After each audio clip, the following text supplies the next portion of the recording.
சாலிஹான பெண் வேண்டும் என்று விரும்பக்கூடிய வாலிபர்களே, முதலில் நீங்கள் சாலிஹான ஆணாக நீங்கள் மாறுங்கள். லா இலாஹ இல்லல்லாஹ். தொழுகையுடைய பெண்ணாக இன்று சில வாலிபர்கள் தேடுகிறார்கள், அல்ஹம்துலில்லாஹ். ஆனா அந்த வாலிபனை திரும்பி பாருங்கள், உன்னிடத்தில் தொழுகை உண்டா? ஆலிமா படித்த பெண்ணாக வேண்டும் என்று தேடுகிறார்கள். வாலிபனை, உன்னிடத்திலே மார்க்கம் உண்டா?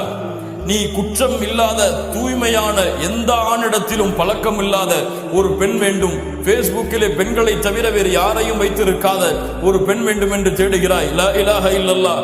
வாலிபனை, நீ அதை செயல்படுத்துகிறாயா?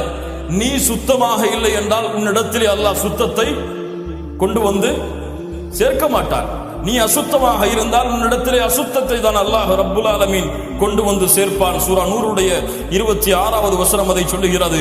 அல் ஹபீஸாத்து லில் ஹபீஸீன் வல் ஹபீஸூன லில் ஹபீஸாத் வத் தய்யிபாத்து லித் தய்யிபீன் வத் தய்யிபூன லித் தய்யிபாத். சுத்தமானவர்களுக்கு சுத்தமான பெண்கள் தான், சுத்தமான பெண்களுக்கு சுத்தமான ஆண்கள் தான், அசுத்தமான பெண்களுக்கு அசுத்தமான ஆண்கள் தான்.